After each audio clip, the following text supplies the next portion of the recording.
Hola a todos, en esta oportunidad mi grupo y yo les explicaremos acerca del Código Disciplinario del Abogado en su artículo del 1 al 16. Mi grupo está conformado por Alberto Torres, Esteban Correa, Juan Izquierdo y mi persona, Ana Romero. En la ley 1123 de 2007, en su primer título, nos habla sobre los principios rectores. Como primer artículo tenemos la dignidad humana. Esta nos habla de que cuando en un proceso disciplinario contra un abogado, siempre se debe respetar su condición de persona. No importa si éste cometió algún tipo de falta, debe ser tratado con respeto. Un ejemplo de esto sería si un abogado está siendo investigado por quedarse con algún dinero de un cliente, la autoridad no puede insultarlo, humillarlo o tratarlo de manera degradante en la audiencia. Como segundo artículo, tenemos la titularidad. En este sentido, solo el Estado, a través de consejos de judicatura, puede investigar y sancionar a un abogado por faltas disciplinarias. Además, este proceso es independiente de otros que se puedan dar. Un ejemplo de esto sería, si un abogado estafa a un cliente, puede tener un proceso penal por estafa y al mismo tiempo un proceso disciplinario como abogado. Son dos cosas diferentes, aunque provengan del mismo hecho. En nuestro tercer artículo tenemos la legalidad. Un abogado solo puede ser sancionado por conductas que la ley haya definido como falta en el momento que ocurrieron. Es decir, no se le puede castigar algo que después se volvió falta. Un ejemplo de esto, si hoy la ley dice que no entregar los documentos al cliente en los 30 días es una falta, un abogado no puede ser sancionado por un caso de hace 5 años, cuando esa era la regla que no existía. Como cuarto artículo tenemos la antijuridicidad. Hay falta antijurídica cuando un abogado sin justificación válida incumple alguno de los deberes de su profesión.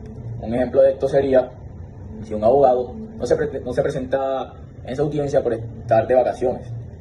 Eso significa que sería algo antijurídico. Hay justificación válida para esto.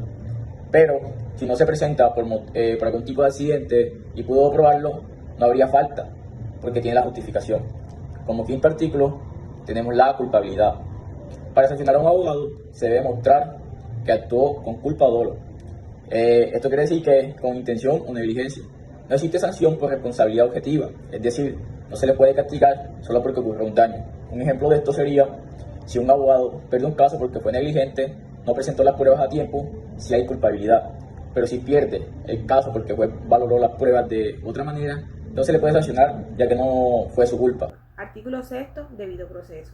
El sujeto disciplinable deberá ser investigado por funcionario competente y con observancia formal y material de las normas que determinen la ritualidad del proceso, en los términos de este código. Artículo 7. Favorabilidad. En materia disciplinaria, la ley permisiva o favorable, aun cuando sea posterior, se aplicará de preferencia a la restrictiva o desfavorable. Este principio rige también para quien esté cumpliendo la sanción. La ley que fije la jurisdicción y competencia o determine lo concerniente a la sustentación y ritualidad del proceso se aplicará desde el momento en que entre a regir, salvo lo que la ley determine. Artículo 8. Presunción de inocencia. A quien se atribuye una falta disciplinaria se presume inocente mientras no se declare su responsabilidad en una sentencia ejecutoriada. Durante la actuación de toda duda razonable, se resolverá a favor del investigado cuando no haya modo de eliminarla.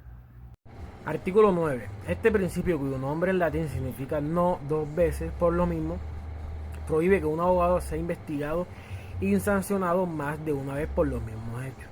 Si existe una sentencia definitiva como una sentencia, ya no se puede volver a abrir un proceso por los mismos hechos. Artículo 10.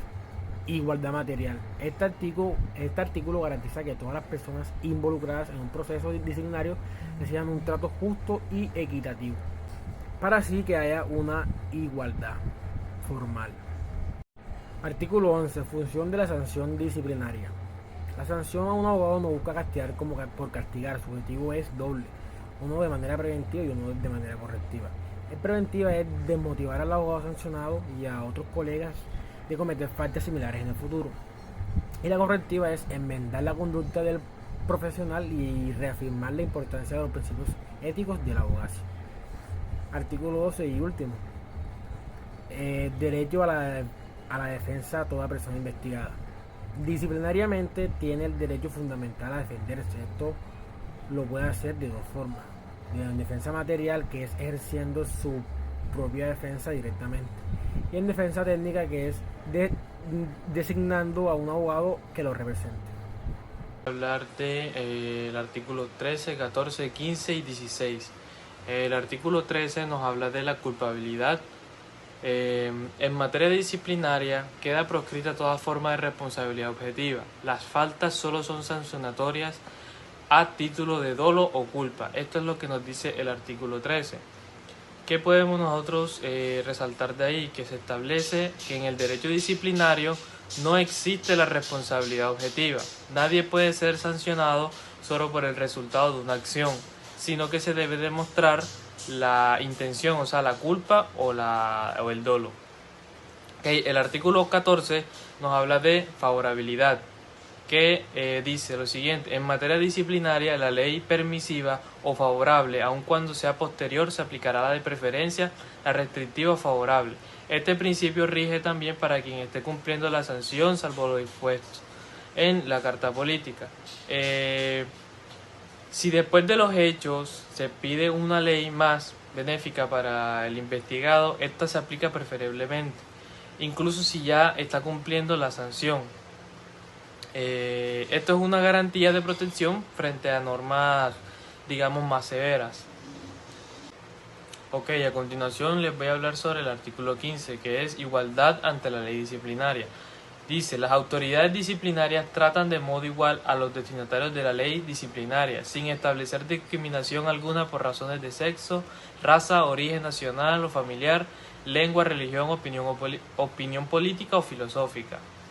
El artículo 16 nos dice: la sanción disciplinaria tiene función preventiva y correctiva para garantizar la efectividad de los principios y fines previstos en la Constitución, la ley y los tratados internacionales que se deben observar en el ejercicio de la función pública.